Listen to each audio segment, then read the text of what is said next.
En Radio 5 Cádiz se ha escrito un libro. En su novela El final de la tregua, el escritor gaditano Eduardo Formanti relata dos historias aparentemente inconexas, en las que el azar juega un papel fundamental. Eduardo, cuéntanos qué historia o historias narras en El final de la tregua. Yo creo que escribo libros porque, entre otras cosas, yo no sé contar historias, ¿no? ¿No? Y necesito escribirlas, ¿no? Ajá. Así hablando, como que no se me ocurre, ¿no? Como contarte el libro que tienes entre las manos.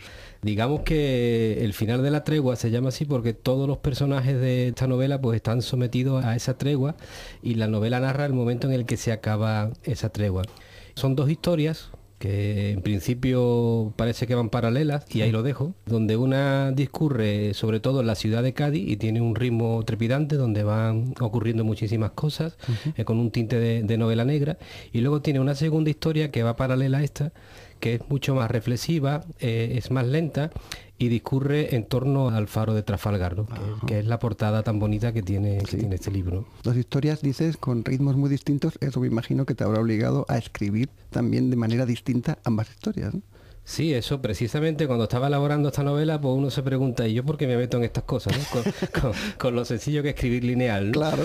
Pero claro, yo creo que el oficio de escritor está en eso, ¿no? Está en darle la vuelta, en dar una vuelta de tuerca más, ¿no? Porque claro, es que todo está escrito desde la Ilíada y la Odisea, ¿no? El oficio del escritor está en cómo contarlo. Y entonces a mí se me ocurrió contar esta historia pues a dos velocidades completamente distintas, ¿no? Y cierto que, porque claro, la novela va avanzando y voy desvelando pistas, pero al ser dos historias completamente distintas, pues tengo que andar con muchísimo cuidado para no desvelar nada de una que le pise a la otra o la otra que pise a la una, ¿no? O sea, Bueno, ha sido un trabajo laborioso entonces, ¿no? Sí, la verdad que sí, que ha sido un trabajo muy laborioso, porque ya una vez que ya tenía la historia que quería contar, ya la tenía pergeñada, ya tenía desarrollado más o menos los personajes, aunque luego estos cobran vida y van mucho más lejos de lo que piensa uno en un principio. El siguiente paso era en cómo contarlo, ¿no? Y ahí fue donde vislumbré la idea de las dos historias, ¿no? Veo que una de las historias comienza con algo tan simple como una llamada de teléfono equivocada, ¿no? Sí, es que es una constante que yo mantengo a lo largo de la novela, ¿no? Porque yo lo he dicho en otras entrevistas, somos cautivos del azar. Sí. Yo pienso que por más preconcebida que tengamos la vida, por más milimetrada que la tengamos, siempre hay elementos que no controlamos y que nos hacen, ¿no?, que nuestra vida tome una dirección completamente distinta de un día para otro, ¿no? Y esto es lo que le ocurre a los personajes de esta novela.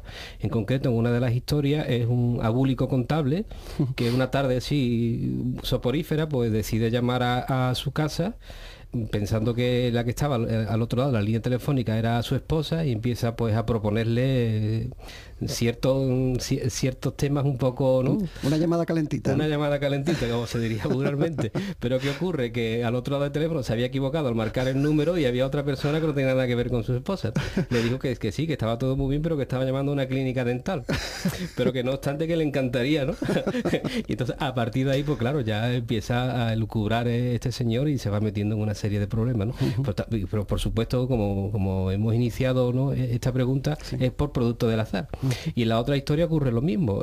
Una pintora que a través del Facebook, pues en una de las fotos que ve de uno de los amigos que tiene en el Facebook, pues ve una persona a la que ella andaba buscando desde hace muchísimo tiempo, ¿no? O sea, también es fruto del azar. Y con esto también, como tú bien sabes, porque tú también escribes, los escritores nos valemos de nuestros personajes muchas veces para expresar opiniones propias, ¿no? En este caso, pues lo que yo vierto en esa novela es el asunto que pasa muchísimo, pasa todos los días, ¿no? Con las redes sociales, ¿no?, que se publican muchas más cosas de lo que el que publica cree que publica. Y me explico, ¿no? Ahora estoy desayunando, ahora estoy comiendo, y claro, y luego son fotos, muchas de ellas grupales, donde salen más gente, ¿no?, en esa foto, y va contando ya no solamente la tuya, ¿no?, sino la de los demás, ¿no? Entonces hay un poco de denuncia también de todo eso en la novela. Hablabas del azar como casi un personaje más de tu novela, y es curioso que los escritores, que muchas veces os empeñáis en que todo esté cuadriculado, que no se salga nada de lo que habéis pensado en la historia, y de repente viene lo que tú dices, una llamada equivocada, cualquier cosa tan sencilla, y ¡pum!, el azar también es muy importante. Sí, claro, hay dos tipos de escritores, ¿no? Aquellos que dicen que empiezan a escribir a lo que salga, sí, y otros que empiezan a escribir cuando una vez que ya lo tienen todo preconcebido, ¿no? Yo creo que mienten los dos.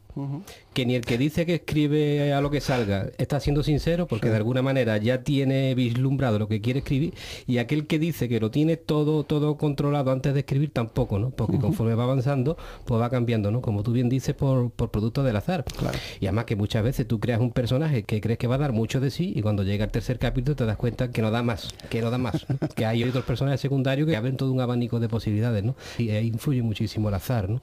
También a la hora de inspirarte, ¿no? A mí, por ejemplo, me inspiran mucho los viajes, ¿no? De hecho, en esta novela pues aparece la ciudad de Oporto, aparece la ciudad de Sevilla, aparecen varias ciudades, ¿no? Incluso ciudades de África, ¿no? Y hay mucho del azar en algunas de las historias que yo entrelazo en ese libro, porque sí, son historias que a uno le han sobrevenido, tú no las has buscado, ¿no? Claro. Entonces, yo cuando empecé a escribir la novela había cosas que me fueron sobreviniendo conforme la escribía, ¿no? Y eso es producto del azar, eso yo no lo he provocado, ¿no? Bueno, y la novela, El final de la tregua, es producto del trabajo y del ingenio y de la creatividad de Eduardo Formanti, a quien agradecemos este ratito de conversación. Muchas gracias, Eduardo. Nada, gracias a ti por invitarme.